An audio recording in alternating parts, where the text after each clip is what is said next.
overworld theme from Super Mario 2 for the NES is literally just a lesson in jazz piano history. Check this out.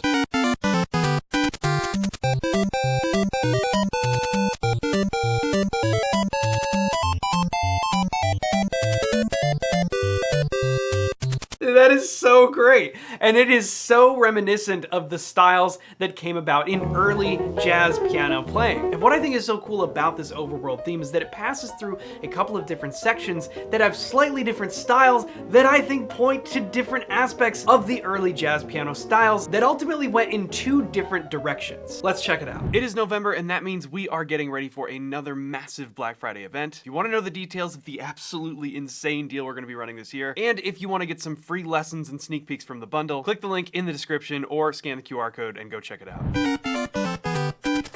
just that starting line.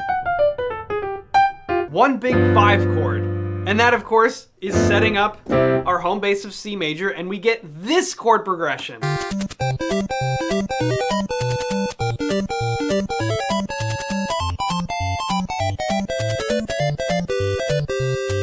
That right there is so great. I mean, not even talking about the melody, right? However that goes, but we have this really great chord progression that just goes C major to B major, and then this is kind of like, what would we call this? I mean, you could call this like a G minor, but it's over the B flat. Is that right, or is it like a... I'm actually kind of confused as to what to call that. Because we start on C major, and then we get B major, and then we get this chord. Maybe it's a B flat 6? But that doesn't, I don't know, that doesn't really sound right. All right, we'll come back to that. Because then we get A dominant, and then we get an absolutely classic resolution here. We go F major, which is our 4 chord, 1, 2, 3, 4, 4, and then we climb up, we get our sharp 4, and it's like a diminished chord, and then we get our home bass. Now this chord is interesting because it's not G. We're not going to G here. We're going to C, except we're using G in the bass, and that helps suspend that resolution, right? It's not just it's not a resolution, because this still doesn't feel resolved when we use that in the bass. We still feel like we have somewhere to go, and that, of course, is to A7 to get our 2, 5, 1. So check out that entire resolution. It goes 4, sharp 4, 1 chord, but over the 5, 6, 2, 5, 1.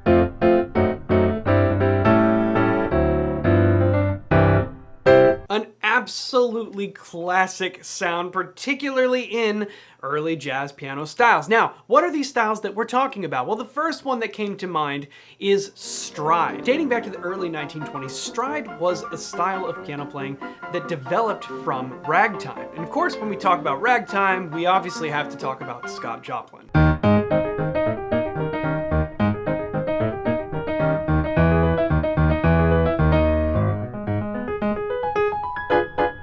Let's look at the second section of Maple Leaf Rag, and that goes like this.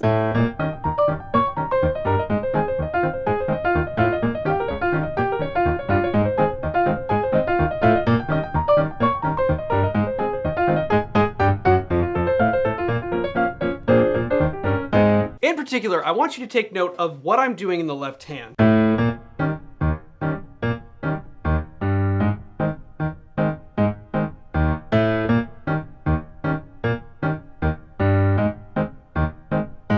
Bouncing back and forth between a root note and a chord. That became the foundation for how stride would develop.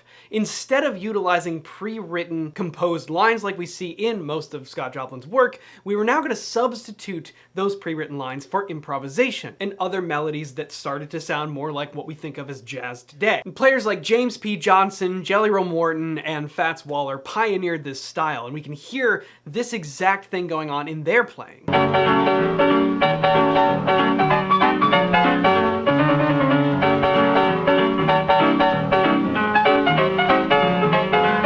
So check that out. So we have this bouncing back and forth of the root in the bass and then a chord. But the style in the right hand had begun to change. And of course, you'll probably recognize this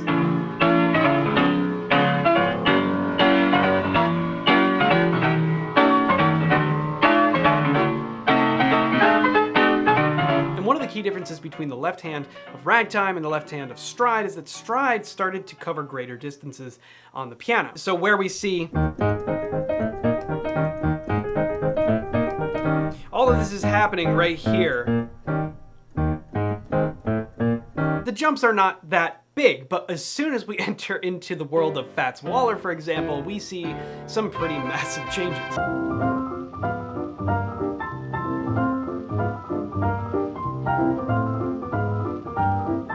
There was a lot more of like, instead of just being right here, it's now jumping like stuff like this.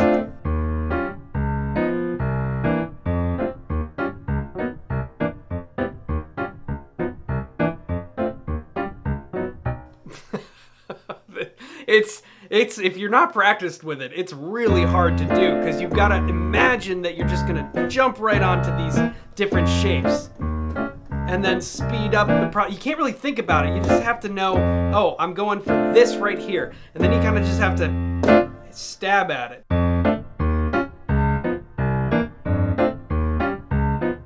And then you're gonna miss, right? Until you really work at it.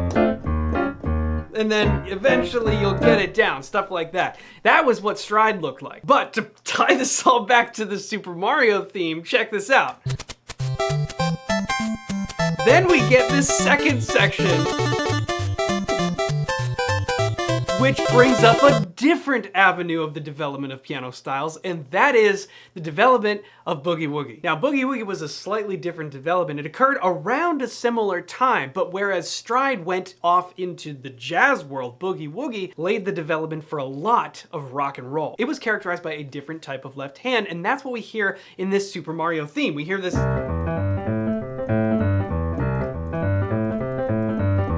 That is kind of the classic Boogie Woogie sound.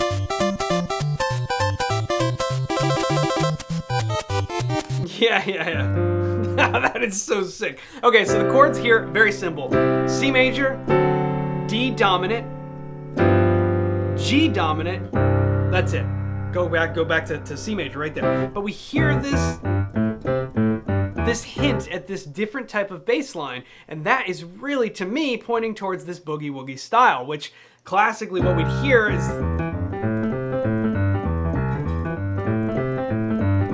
And then even more specifically in Boogie Woogie, this might be more familiar to you as well.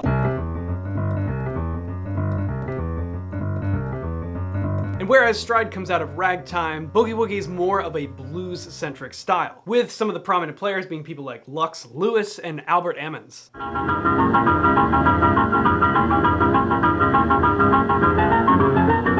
Yeah, this is crazy. I mean, this being from 1944, this is like rock and roll before rock and roll. I mean, listen to that beginning. We're getting some of that, like... I mean, it's literally rock and roll before rock and roll.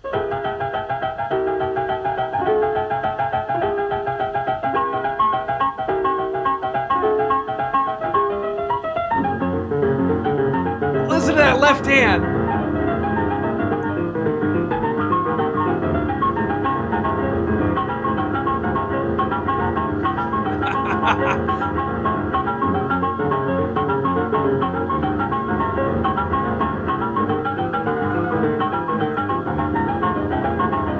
And whereas this might be a little bit more riff-centric, right? We kind of have like... stuff like that, as opposed to maybe more of the melodic structures that you might hear in stride music. But all of these influences you can hear inside of this overworld theme. It's so crazy. Listen to this. The inclusion of the second sound to kind of create a slightly detuned sound. Isn't that very similar to like the sound of a honky-tonk piano? It's almost difficult to listen to, but like that's the sound that we're hearing here.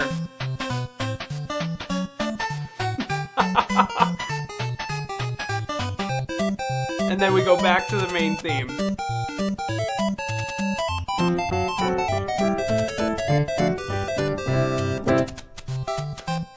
And that's really all we have. We have 3 different sections in this Super Mario theme, and each one of them is almost like paying tribute to 3 distinctly different styles of early piano styles from the late 1800s all the way into the 1920s and 30s. Stride, boogie woogie, and honky tonk. I bet that's not the first thing you think about when you're playing through Super Mario 2 on the NES, of like, oh yeah, this is all just like turn of the century piano. But leave it to a brilliant composer like Koji Kondo to put all of this stuff in here, and you didn't even notice. It's just one of the many reasons why the music from all the Super Mario games on the NES and beyond were just so insane. Anyways, I just wanted to share that with you today. Hope you enjoyed this video. If you did, be sure to hit the like button, subscribe if you haven't already. Thank you for watching this video, and we will see you in the next one.